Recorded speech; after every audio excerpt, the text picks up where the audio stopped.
దేవుని పరిశుద్ధ నామములకు మహిమ కలుగును గాక. Good morning friends, how are you? దేవుడు మిమ్మల్ని దీవించి ఆశీర్వదించును గాక. యెషయా గ్రంథం 4వ అధ్యాయము 7వ వచనం మనం చూసినట్లయితే, ఈ ఉదయకాలన్న దేవుడు చెప్తున్న మాట, ఆయన న్యాయము కావాలని చూడగా బలాత్కారము కనబడెను, నీతి కావాలని చూడగా రోదనము వినబడెను. స్థలము మిగలకుండా మీరు మాత్రమే దేశంలో నివసించినట్లు ఇంటికి ఇల్లు కలుపుకొని పొలమునకు పొలము చేర్చుకొని మీకు శ్రమ. దేవుడి ఉదయకాలని చెప్తున్నాడు. ఆయన నీ దగ్గర నుంచి, మన దగ్గర నుంచి, నా దగ్గర నుంచి ఏమి ఎక్స్పెక్ట్ చేస్తున్నాడు దేవుడు అంటే నీతి, యథార్థత, పరిశుద్ధత, ఇవి ఆయన ఎక్స్పెక్ట్ చేస్తున్నాడు. ఏం కావాలంటే ఆయనకి న్యాయం కావాలి అని చూస్తూ ఉంటే, నువ్వు ఏం చేస్తున్నావు తమ్ముడు, చెల్లి, అక్క, సహోదరి ఏం చేస్తున్నావంటే అన్యాయం. అమ్మా, నీతి కావాలంటే నువ్వేం చేస్తున్నావు? అక్రమం చేస్తున్నావు. ఆయన ఏం చేస్తున్నాడంటే, నువ్వేం చేస్తున్నావు అంటే స్థలము మిగలకుండా స్వార్థంతో నిండిపోయి నీ చిత్తానుసారంగా, నీ ఇష్టానుసారంగా దేవుని చిత్తాన్ని పక్కకు పెట్టి ఈ భూమి మీద శాశ్వతంగా ఉండిపోతాననే ఊహలో, భ్రమలో ధనాన్ని కూర్చుకుంటున్నాం. ఇతరుల ఎత్తి మీద చెయ్యేస్తున్నాం. ఇతరుల స్థలాన్ని కలిపేసుకుంటున్నాం. ఇతరుల పొలాల మీద ఆక్రమించుకుంటున్నాం. అనగా ఇంటికి ఇండ్లు కలిపేసుకుంటున్నాం.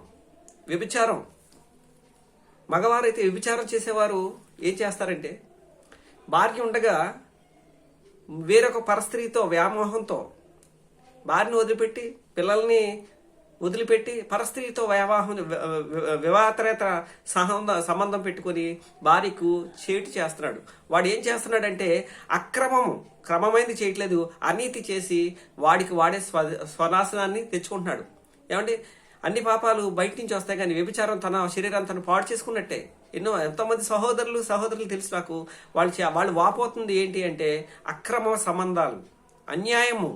వారి జీవితాల్లో జరిగినప్పుడు, వారు కన్నీరు మున్నీరే ఏడ్చినప్పుడు, వారు విలపిస్తున్నప్పుడు ఎంతో బాధ, ఎంతో వేదన ఒక దైవ సేవకునిగా నాకు కలుగుతుంది. అలాగే ఏమంటాడు, ఇంటికి ఇల్లు, తన ఇల్లు కాని ఇల్లుని కలిపేసుకొని వారు సుఖపడతాం, ఏదో సాధించామని చెప్పి వారు ఆనందాన్ని, తను ఏమంటారంటే క్షణికావేశాన్ని, అల్పకాల పాప భోగాలను అనుభవిస్తున్నారు. వారికి చివరి గతి ఏంటి అని చెప్పి అంటే దేవుడు చెప్తున్న మాట, శ్రమ. మీకు శ్రమ ఏంటి? మీకు ఆనందం కాదా? మీరు ఆనందం కోసమే కదా ఉన్న ఇంటిని పాడు చేసేసుకుంటున్నారు. మీ ఆనందం కోసమే కదా ఉన్న పొలాన్ని చక్కగా పాడు చేసేసుకుంటున్నాం. ఉన్న పొలం చాలదని వేరే పొలాన్ని ఆక్రమించుకుంటున్నాం. ఉన్న ఇల్లు చాలదానికని వేరే ఇల్లుని ఆక్రమించుకున్నాం. ఉన్నదాన్ని చూసుకోకుండా లేని దానికోసం పరిగెట్టి ఉన్నది కూడా పోగొట్టుకుంటున్నాం.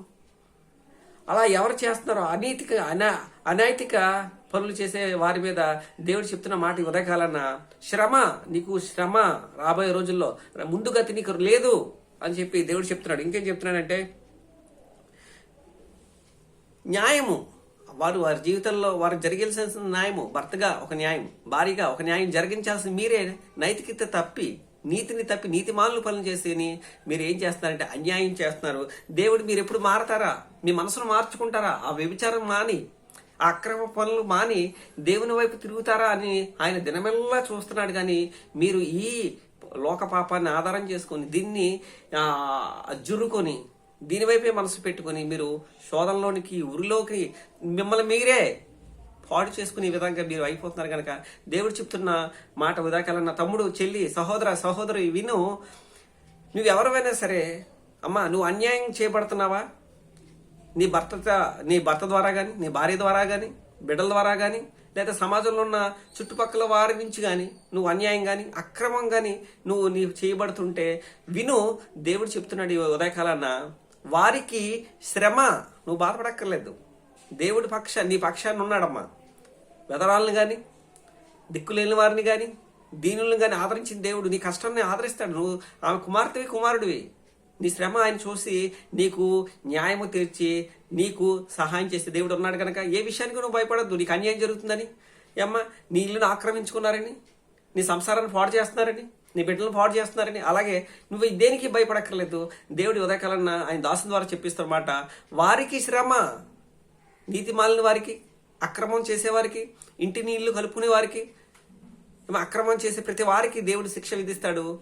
ఈ ఉదయకాలన్న దేవుడు చెప్తున్న మాటలు విని మీరు ఆయన వైపు చూసినట్లయితే ఆ న్యాయాధిపతి నీకు న్యాయం చేసి నీకు శాంతి, సమాధానం, నెమ్మదితో పాటు కోల్పోయినవన్నీ కూడా దేవుడు నీ కాళ్ళ దగ్గర తీసుకొచ్చి పెట్టబోతున్నాడు. విశ్వసించు. దేవుడు నిన్ను దీవించి ఆశీర్వదించును గాక. God bless you. ఇచ్చండి ఎవరి. Thank you.